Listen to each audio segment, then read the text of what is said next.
Welcome to this kind of special, unique setting for Yavapai Speaks. Normally we're in the studio with our guest, but we're actually out in the field. This is Superintendent Tom Horne, Superintendent of Public Education for the state of Arizona, and he was just finished speaking at an event, and I grabbed him and said, Tom, come on over here, and I need a few minutes with him. So you're seeing all this noise, hearing all this noise, and that's what's going on instead of the studio where it's very quiet. So thanks for taking a few minutes out of your schedule because you're on your way back down to Phoenix.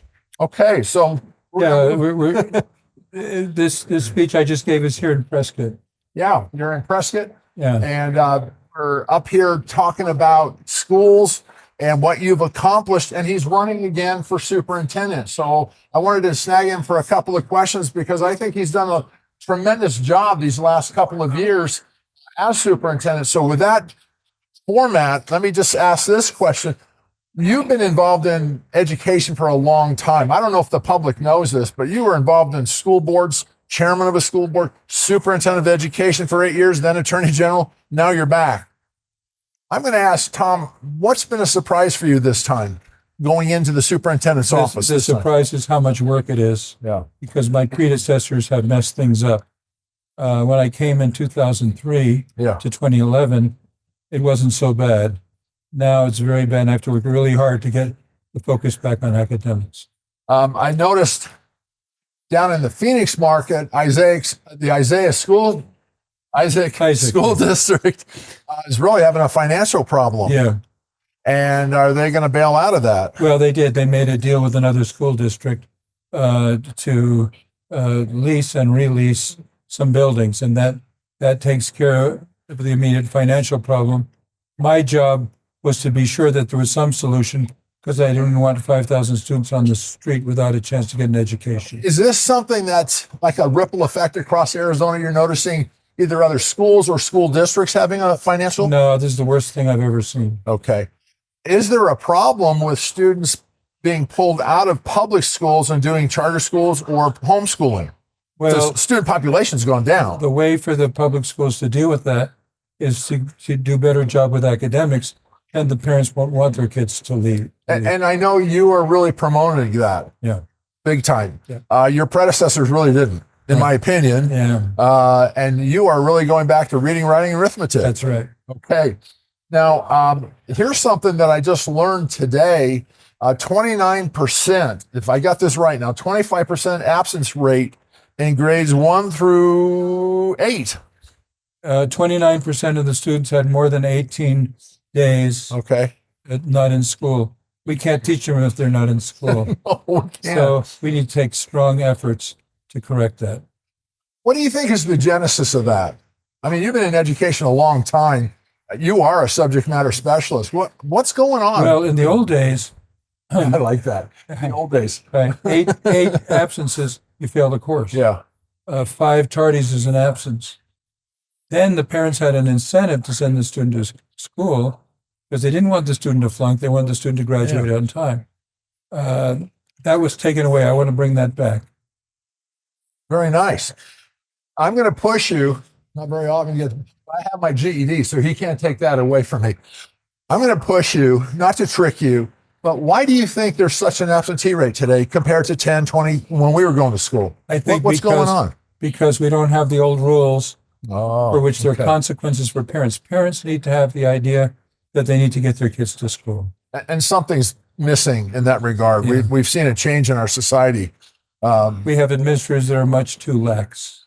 A student misbehaves and their attitude is, oh, you poor darling, it's not your fault. You came from a disadvantaged family. No more of that. We have to hold the students to test scores and make sure that they attend school. Now, going with that, you are really going back to reading, writing, arithmetic. I'm just making that up, but reading, writing, arithmetic. And I think you were a major proponent pushing, let's do away with these cell phones in the classroom. We passed that in the legislature, and our governor foolishly vetoed it. So I would like all your viewers to write the governor and say, please don't veto it next time. How would you like to try to teach a class when the kids are scrolling on their cell phones? Now, I know when you were running for superintendent, one of the issues that you were really strong about, and most vocal, was safety on the public schools, Right. safety on the campuses, safety in the classrooms. Right.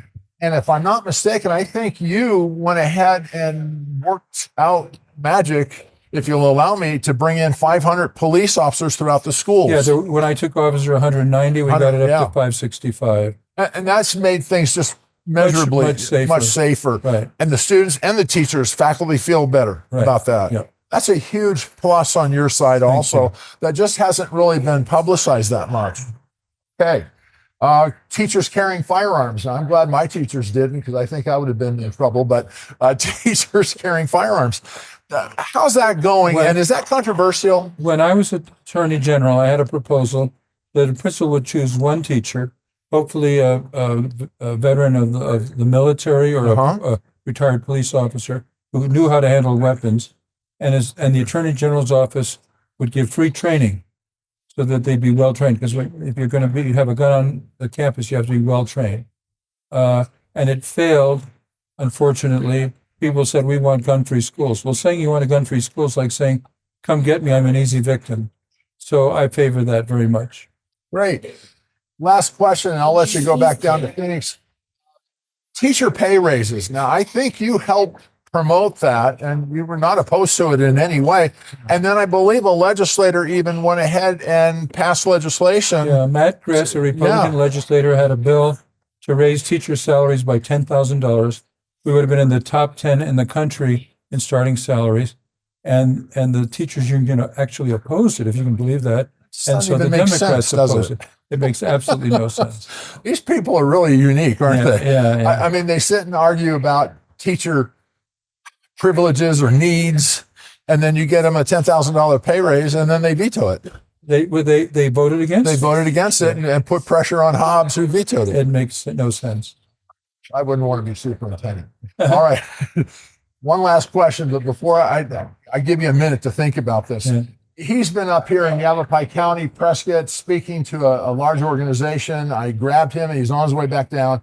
We're going to put Mr. Horne on about a month from now and do a special, just one-on-one, where we don't have any background and we can ask some really important questions about education and about him running. Did I say that right? Running for re-election. I got my GED. Right. And if you want to sign my petition, you can go on the Department online. of State website. Okay. And you can sign online. I really have a lot of fun with Mr. Horne. I've known him a long time. Right. And sometimes I probably take advantage of that and just giggle. No, that's okay. Thank you so much for being with us. Tom Horne, Superintendent of Arizona Education, has been our real quick guest here in Prescott. And we're going to bring him back in about a month and do a one-on-one where we can really ask some more pointed questions about what you've accomplished, because you really have accomplished a bunch. Thank you, So Lyle. thank you very much, Tom. I'm Lyle Rapacki, and that's Yavapai Speaks today.